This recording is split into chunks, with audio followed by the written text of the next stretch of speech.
Le sang de Jésus-Christ, son Fils, nous purifie de tout péché. 1 Jean 1,7. Quand nous annonçons l'évangile, nous disons souvent aux personnes que le sang de Jésus, le Fils de Dieu, nous purifie de tout péché. Certains auditeurs, auditrices pourraient nous demander, comme le sang du Seigneur Jésus peut-il nous purifier de tous nos péchés? Nous leur répondrons forcément que nous avons été purifiés de nos péchés parce que le Seigneur Jésus a été crucifié sur la croix pour expier nos péchés et qu'ainsi son sang répandu nous purifie. Mais ces personnes peuvent ne pas comprendre. Elles pourront aussi répliquer. Comment est-ce possible? Car Jésus-Christ a été crucifié il y a environ 2000 ans et le jour où il mourut, je n'étais pas encore né et évidemment je n'avais pas pu commettre de péché. Comment alors peut-on dire qu'il est mort pour quelqu'un qui n'était pas encore né et qui donc n'avait pas encore pu pécher? Puis-je vous demander ce que vous répondrez si vous êtes un jour confronté à une telle question? Observons bien que lorsque nous sommes devant ce genre de question, elle est posée uniquement parce que les personnes font intervenir seulement l'aspect de la conception humaine à l'égard du temps. Et lorsque les gens sont confrontés à cette question de temps, ils ne peuvent pas comprendre l'œuvre de Christ sur la croix, parce que la croix du Seigneur transcende le temps. Gardons présent à l'esprit ce que nous avons déjà remarqué. Christ est celui qui est maintenant. Car pour Dieu, il n'existe pas de distinction entre passé et futur. Pour lui, il est toujours aujourd'hui, d'éternité en éternité. Il est le même, sans altération, sans passé ni futur. Il est le Dieu du maintenant. Ainsi, en introduisant le facteur temps, nous ne pourrons pas dialoguer avec Dieu.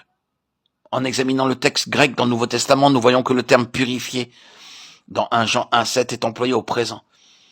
Il n'est pas dit que le sang de Jésus, Fils de Dieu, nous a purifiés de tout péché, ni qu'il nous purifiera de tout péché. Il est dit clairement que le sang de Jésus, Fils de Dieu, maintenant nous purifie de tout péché. Ce n'est pas dans le passé ni dans le futur, mais c'est dans le présent de Dieu que tout péché est purifié. Avant d'avoir été sauvés, nos pensées étaient continuellement gouvernées par une certaine conception du temps. Nous pensions que Jésus était une personne très éloignée de nous. En termes d'espace, il avait vécu en Israël, dans la lointaine contrée de Judée. En termes de temps, nous étions séparés de lui par 1900 ans d'histoire. Comment alors avait-il pu mourir pour nous? Comment un sauveur du passé avait-il pu sauver un pécheur du présent? Le Seigneur Jésus est le sauveur d'une histoire qui appartient au passé. Mais moi, je suis un pécheur vivant présentement.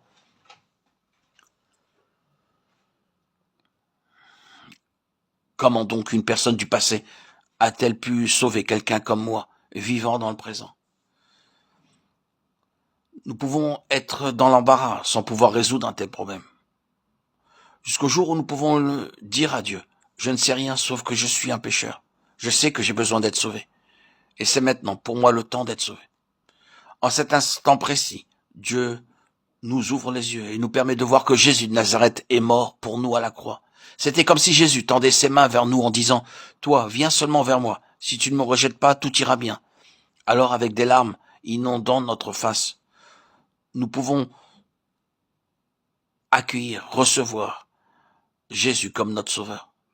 Dites-moi maintenant à ce moment-là, avez-vous réfléchi à la question du temps? Étiez-vous à ce moment-là préoccupé par le dilemme d'un sauveur historique ou du pécheur contemporain? L'expérience nous enseigne qu'à partir du jour de notre conversion, nous n'avons plus été indécis au sujet de cette question du temps, car nous n'avons plus considéré la croix comme étant une chose reléguée dans le domaine du passé. Dieu est le Dieu du maintenant. Cependant, combien notre langage est limité pour pouvoir l'exprimer. Nous pouvons seulement affirmer que Dieu est toujours maintenant. Même ce terme est impropre à pouvoir signifier cette caractéristique divine. Oh, combien notre Dieu, Yahweh, est insondable. La génisse rousse citée dans le passage de Nombre 19 est un exemple parmi tant d'autres qui illustre en type la rédemption que nous avons obtenue de la part du Seigneur. Sur la cendre de cette vache rousse, on répandait de l'eau vive, courante. En ce temps-là, l'aspersion de cette eau sur le corps d'un homme ou sur des objets avait un pouvoir purificateur. La mort du Seigneur Jésus est le plein accomplissement de tous ces actes purificateurs décrits dans l'Ancien Testament. Sur un plan historique, c'est-à-dire d'un point de vue humain, le Seigneur Jésus mourut il y a maintenant 1900 ans. Mais le jour où le Saint-Esprit nous révèle la réelle signification de ce que le Seigneur a accompli, c'est comme si nous avions été aspergés par cette eau vive de purification. Dès que nous l'avons reçue, nous avons été sauvés. La rédemption du Seigneur dans la puissance du Saint-Esprit, ce n'est pas une chose passée, mais une réalité toujours présente, maintenant. Le Saint-Esprit est le courant d'eau vive de la puissance divine. C'est le Saint-Esprit qui ouvre nos yeux sur les réalités divines et qui nous y fait entrer pour les vivre en expérience. Souvenons-nous toujours que Dieu est le Dieu du maintenant. Il n'y a pas de passé en lui. Ce que nous faisons passera, mais ce que Dieu fait ne passera point, car il est la vie et le vivant pour toujours. Selon notre conception des choses, ce qu'il fait a une relation avec le temps, comme d'une chose déjà accomplie dans le passé ou encore qui devra se réaliser dans le futur. Mais en ce qui concerne Dieu, ce qu'il fait est toujours présent, car il est la vie parfaite. Et il est tellement parfait que son œuvre est immuable. Nous, en tant qu'êtres humains, nous devons croître, et avec ce fait, le passé devient une évidence. Je grandis un peu maintenant, et après un peu de temps, je grandirai un peu plus. Et comme je grandis, je considère les premières choses comme appartenant au passé.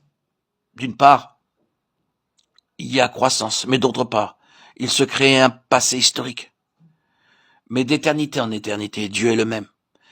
Et il ne peut y avoir de passé en Dieu. Rien de lui ne peut passer. Il est le Dieu vivant, et il vit pour toujours. À l'instant même où une personne est sauvée, ses yeux sont ouverts sur un autre sauveur présent, et non pas sur un sauveur passé. À moins d'être affranchis de la limitation du concept humain du temps, nous sommes dans l'incapacité de pouvoir connaître le Dieu qui n'est pas assujetti par le temps.